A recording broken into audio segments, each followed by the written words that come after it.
Thanks for coming to my YouTube channel.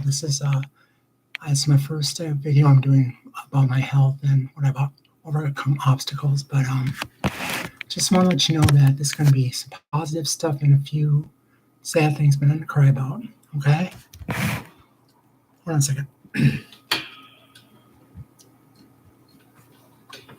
Sorry about that. The captain is here. Well, for starters, my name is Greg Jurek. I was born in Minneapolis, October 5th, 1967. That was Thursday morning. I had a good childhood growing up. There was never physical or verbal abuse in my family. No fights or anything like that. I had a normal childhood until I was 16, and that's when things kind of changed for me a little bit. I came out to my family on Thanksgiving night as being a gay man. And my family were kind of shocked at first, but they hung out for a while and came home. They woke me up. I was sitting on the couch. I had to finish my homework. And they said they supported me and loved me. And I thought, that was great. And then I went through fine. I had my first few flings, and it was really something. And then, I guess trouble started for me when I was like 19. I can remember one day, a day in February 4th of 1983, the day that Karen Carpenter died from anorexia nervosa. Actually, was a heart condition brought on by anorexia nervosa. I had skipped school that day. I hung out on Broadway, and I was really hurt by that. She was my favorite singer. Well, anyway, excuse me. My mother sold her house, and we went out to Plymouth where my sister lived with her kids. And I moved out there 2 months before I graduated high school. And after graduation, I was really happy to go, ha ha ha, I don't have to go to school anymore. That was really dumb, but hey. So what happened then is around the age of 19, I started realizing I didn't look good. And I had started skipping meals. My mother had this thing called Unifiber, which is like a Metamucil type. You don't even see that anymore. It's no more Metamucil, Miralax. Stuff's like shit. But I was taking that every day, exercising. I started drinking Diet Pop, and I just kept going down in weight. My mother was really concerned. I said, Mom, I'm just really not hungry. I don't have much appetite. But little did I know that I was succumbing to anorexia nervosa myself. I got down to about 115 pounds, I believe it was. That was some time ago, but I had gone out of way myself down the hill. There's a place called Group Health. It was a clinic back then. And I had gone away myself, and apparently I passed on in the hospital. I was under a different name, and I thought that was pretty weird. So I came in the hospital for like 5 days, and I gained some weight, which I was lucky. After I left the hospital, I was scared, but I told myself I could do it. And I started with depression also, and that really wasn't helpful. Excuse me. And then as the years gone on, I'd started to get real heavier, gained my weight more back. I was ballooning up like the Macy's Day Float.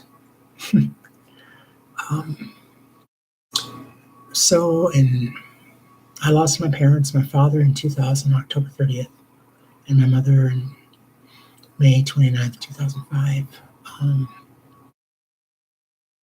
As things really took a turn for me, in 2006, I realized I was having such a hard time, breathing, doing the jerk shuffle, as my ex called it. So I went in for weight loss surgery, and I got down to 199 pounds. I was 320 surgery day. And then started having complications, so they went inside. Because I had the Roux-en-Y done, I take a piece of fascia out of your leg and tie it around your pouch. So the doctor had to go and do a little stretching of it, and I seemed fine, but then I just started more and more and more. Oh, excuse me. Over the years, I was with my ex for 16 years, and November of this year, we've been apart now 5 years. years. It seems longer than that to me, but anyway, I moved away, and after I broke up with my ex, I was on Lake Street at the time, and I was walking home just like about a year and a half after I broke up. I was coming to my apartment, some guy followed me, and I didn't know who he was. And I never told my family this, but now they're going to hear about it. I got raped. You know, it was a 15-minute thing. I tried to fight, but I couldn't. I was just so out of it, and he was forceful. I mean, it was over, just in shock. And then I told myself, you know, Greg, you can't go on like this. Then it just automatically slipped my mind, and I didn't think nothing of it.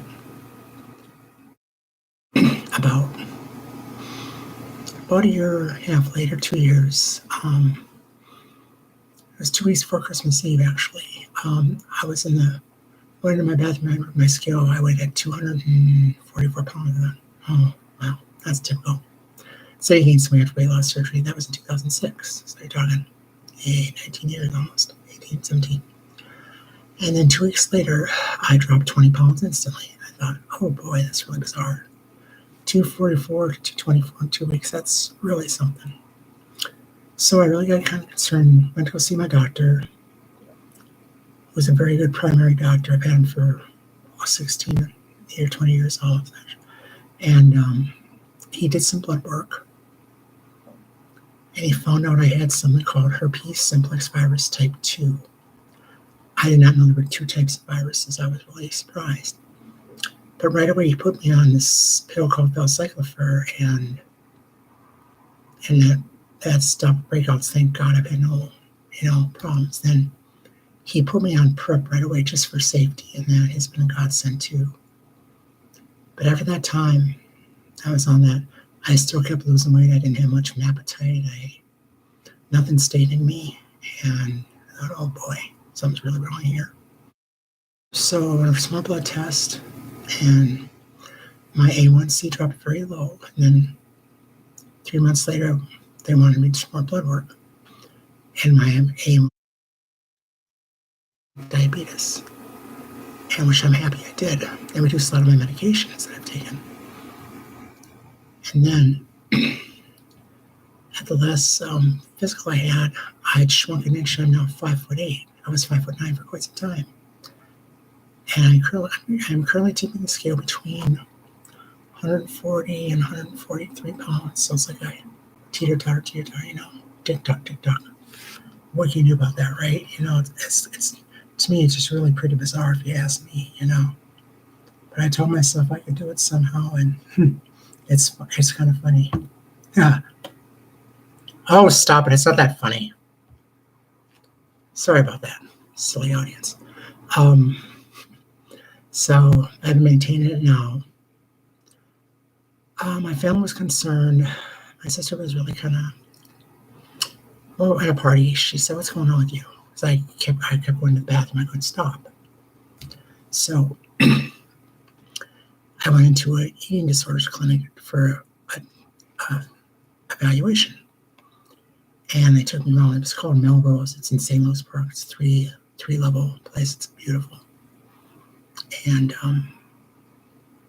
I was taking around all the floors, and my heart just sank. I saw these 12, 13-year-old girls sitting at a table, picking at their food, trying to eat. And one screamed so bad. It really kind of scared me. So at the time, I went down, the weight on me. I was at 137 pounds. And they said I didn't show any signs of anorexia or bulimia. Thank God for that. But they did an evaluation on me and found I have something called ARFID, which is Avoidance Restrictive Food Intake Disorder. Now, I thought, that's really kind of bizarre. But in some ways it described me. I've always been a fuss eater since I was a child.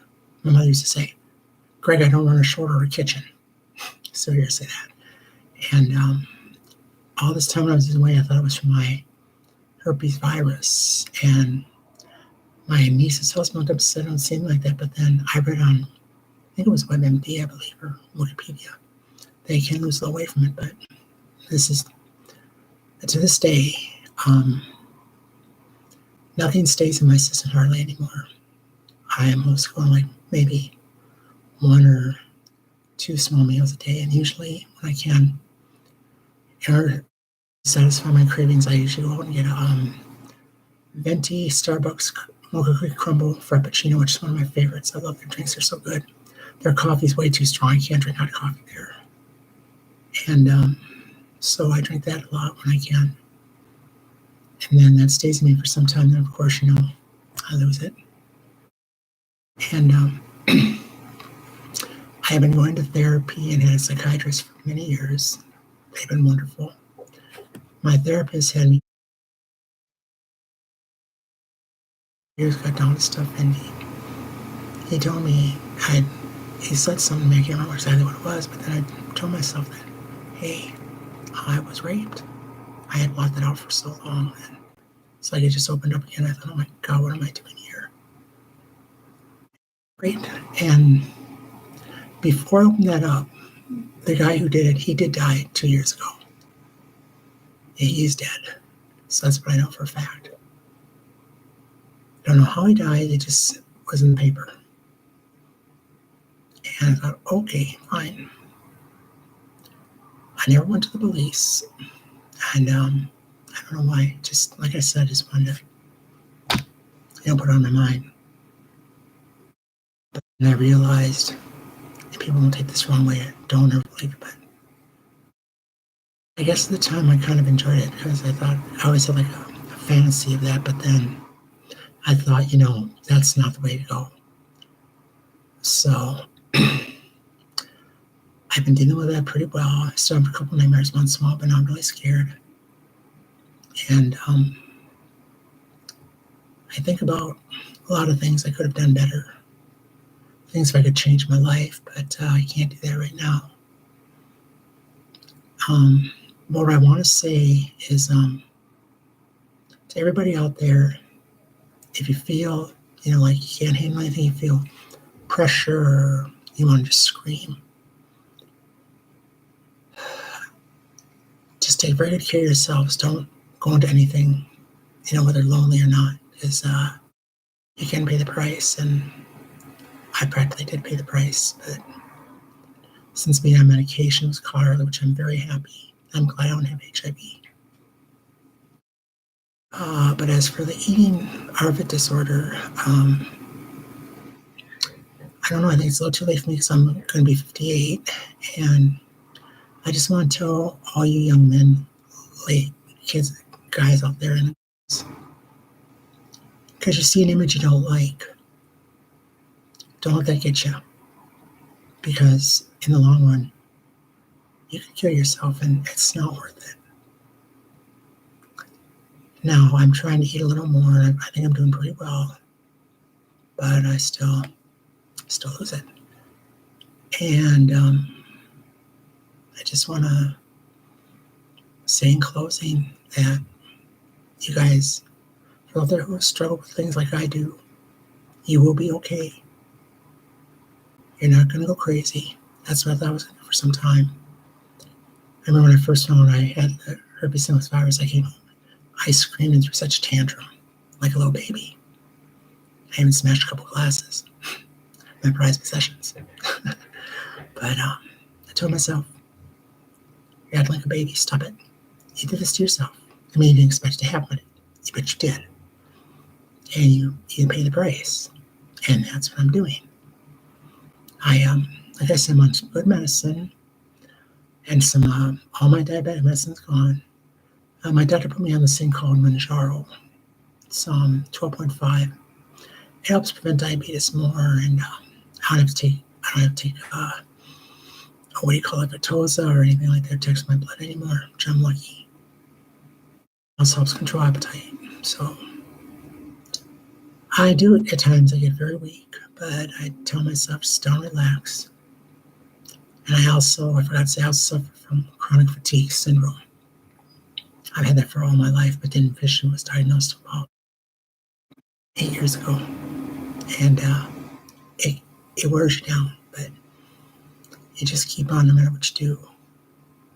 I'm currently a part-time janitor in my church down the road from me, which I'm very happy. I like it. It's very easy work. I practically run the place, but I got to abide by some rules, which kind of make me a little mad.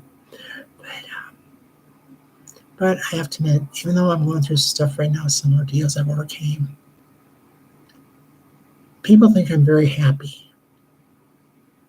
It's like two faces on a curtain, like in a comedy theater. Ha ha ha at a time. And when that's closed down and you're back to reality.